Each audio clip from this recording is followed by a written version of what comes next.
काश्तकार भाइयों के लिए खुशखबरी। हुकूमत पंजाब ने जो वादा किया था कपास के बीज पे सब्सिडी देने का, उसके टोकन पे सब्सिडी मिलने का अमल शुरू हो चुका है। इसलिए आप जल्द से जल्द अपने जो टोकन है वो स्क्रैच करके 8070 पर भेजें और अपना जायज़ कैश से अपनी सब्सिडी वसूल करें।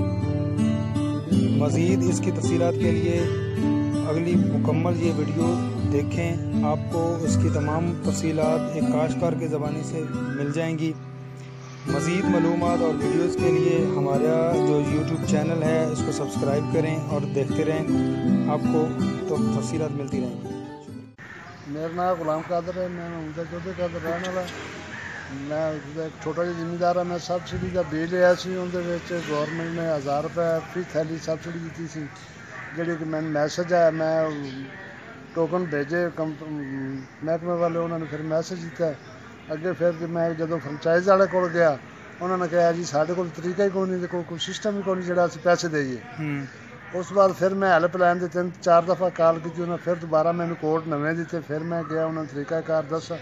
हुण जी उन्होंने भी आख्या भी जो बंदा भी आवे साढ़े को आ पैसे लै जाए। मतलब फ्रेंचाइज वालों नूं तरीका नहीं आ रहा सी? हाँ, फ्रेंचाइज वालों नूं तरीका नहीं आ रहा सी पैसे लैण दा। कि वैरायटियां किहड़ियां लईयां सी तुसीं? वैरायटी लई सी जी 43 42 हाँ 442 142 ते दूसरी 886 ਤੇ ਫਿਰ ਟੋਕਨ ਭੇਜੇ ਤੇ ਟੋਕਨ ਦਾ ਮੈਸੇਜ ਜਵਾਬ ਆ ਗਿਆ। ਹਾਂਜੀ, ਤੇ ਤੁਸੀਂ ਕਹਿ ਰਹੇ ਸੀ ਮੇਰਾ ਮੈਸੇਜ ਡਿਲੀਟ ਵੀ ਹੋ ਗਿਆ ਸੀ? ਮੈਸੇਜ ਡਿਲੀਟ ਹੋ ਗਿਆ ਸੀ। ਫਿਰ ਹੈਲਪਲਾਈਨ ਤੇ ਰਾਬਤਾ ਕਰਨ ਨਾਲ ਉਹਨਾਂ ਨੇ ਮੈਨੂੰ ਦੁਬਾਰਾ ਕੋਡ ਨੰਬਰ ਫਿਰ ਉਹਨਾਂ ਨੇ ਮੈਨੂੰ ਜ਼ਬਾਨੀ ਲਿਖਾਇਆ, ਮੈਂ ਆਪਣੇ ਕਲਮ ਨਾਲ ਲਿਖ ਕੇ ਲੈ ਗਿਆ ਜਿਹਦੇ ਤੇ ਮੈਨੂੰ ਪੈਸੇ ਮਿਲੇ।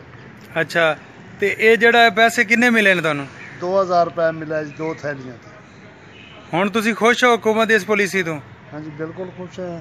ਤੇ महकमे ज़राअत का भी शुक्रिया अदा करने जिन्होंने सानू रजिस्टर करवाया और इस रस्ते ते सानू इन्फॉर्मेशन दी कि तुसी इस तरह बीज खरीदना है इस तरह। अच्छा, तुसी की पैगाम दोगे जिन्हां दे किसान कार्ड या जिन्हां रजिस्ट्रेशन नहीं करवाई वो की करन? उन्होंने अपने रजिस्ट्रेशन करानी चाहिए और किसान कार्ड भी बनाने चाहिए, क्योंकि साडा सिस्टम जिमीदार का जो किसान कार्ड वगैरह चलना ही नामुमकिन हो जाएगा। एक वक्त ऐसा आएगा किसान कार्ड बगैर कोई चीज़ भी नहीं मिलनी, तक बाजारों खाता भी नहीं मिलनी है, नकद पैसे नाल भी ये वक्त आ जाना। बहुत शुक्रिया जी।